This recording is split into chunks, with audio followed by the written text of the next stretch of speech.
ایک انسان کسی گناہ سے توبہ کرتا ہے لیکن پھر اس سے وہ ہو جاتا ہے تو اب وہ کیا کرے گا؟ توبہ سے رکنا نہیں چاہیے، استغفار کرنا، توبہ کرنا، یہ تو ثواب کا کام۔ عبادت کتنی بار توبہ کریں؟ ایک بار نہیں، 1000 بار، کروڑ بار، بے شمار بار، مگر جب بھی توبہ کریں سچی توبہ کریں۔ پھر گناہ ہو گیا پھر توبہ کر لیں، پھر گناہ ہو گیا پھر توبہ کر لیں، مگر توبہ کرتے ہوئے یہ خیال نہ ہو کہ توبہ تو یار کرتے رہتے ہیں، اب کیا کریں، گناہ تھوڑی چھوٹیں گے۔ حدیث میں ہے جو گناہ پر قائم رہتے ہوئے توبہ کرتا ہے وہ اللہ سے مذاق کرتا ہے۔ توبہ توبہ توبہ، اور وہی حرکت کر رہا ہے۔ ہاں جی، اوہو آپ نے صحیح کہا، سود تو توبہ، استغفر اللہ، اسلام کی حالت میں ماں کے ساتھ گندا کام کرنا، توبہ توبہ توبہ توبہ، بہت، اور پھر وہی دھندا کر رہا ہے۔ کل رشوت، اوہو یہ تو الراشی والمرتشی کلاہما فی النار، رشوت لینا اور دینا دونوں جہنم میں لے جانے والے کام ہے، توبہ استغفر اللہ، کل جا کے پھر اسی دھندے میں لگا ہوا ہے۔ ہاں واقعی عورتوں کو تانک جھانک کرنا، غیر عورت کو دیکھنا، یہ تو توبہ استغفر اللہ، آنکھوں میں جہنم کی آگ جھونک دی جائے گی، اور کل جا کے وہی دھندا کر رہا ہے۔ تو گناہ پر قائم رہتے ہوئے توبہ کرنا یہ اللہ سے مذاق کرنا ہے، توبہ استغفر اللہ۔ تو بندہ توبہ کرے، سچی توبہ کرے۔ تھپڑ مارا کہ نہیں، معاف کیجیے گا، ایک اور مارا، معاف کیجیے گا، یہ کیا کر رہا ہے حرکت بھائی، یہ تھوڑی ہوتا انداز۔ پھر وہ جو رکھ کے دے گا نا، پھر تجھے نانی یاد آئے گی۔ یہ مثال سمجھانے کے لیے دی جاتی۔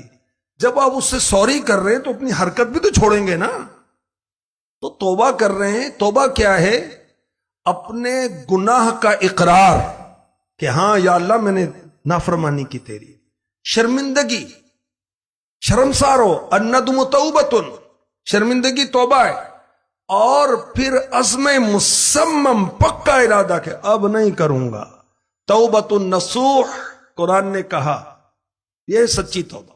میرے نبی، پیارے نبی صلی اللہ علیہ وسلم فرماتے ہیں التائب من الذنب کمن لا ذنب لہ، گناہوں سے توبہ کرنے والا ایسا ہے جیسے اس نے گناہ کیا ہی نہیں۔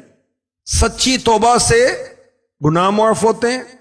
سچی توبہ بہت اخلاص کے ساتھ کی جائے، رب کائنات گناہوں کو نیکیوں سے بدل دیتا ہے۔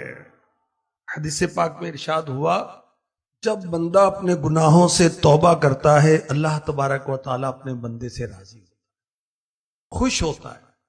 اور اس کی مثال دی گئی جیسے کوئی جنگل میں ہے، اس کے ساتھ کھانے پینے کا سامان ہے، وہ کسی درخت کے نیچے لیٹا سو گیا، جب اٹھا تو دیکھتا ہے کہ سواری بھی نہیں ہے، کھانے پینے کا سامان بھی ساتھ چلا گیا، بڑا پریشان ہوتا ہے، ڈھونڈتا ہے، اب ہر طرف جنگل ہے، سنسان ہے، ریت ہی ریت ہے، ریگستان ہے۔ وہ کہتا ہے اب تو بھائی میں نے اس سناٹے میں مرنا ہی، اور کیا کرنا ہے۔ اب درخت کے نیچے اپنے ہاتھ پر سر رکھ کے سو جاتا ہے کہ بس اب مرنا ہی ہے۔ اچانک اس کی آنکھ کھلتی، کیا دیکھتا ہے کہ سواری سامنے موجود ہے۔ اس کو کتنی خوشی ہوگی۔ حدیث میں مثال دی گئی، بندے کی سچی توبہ پر رب تبارک و تعالی کو اس مسافر سے بھی زیادہ خوشی ہوتی۔ امام غزالی کہتے ہیں، شیطان کہتا ہے کہ توبہ کا کیا فائدہ؟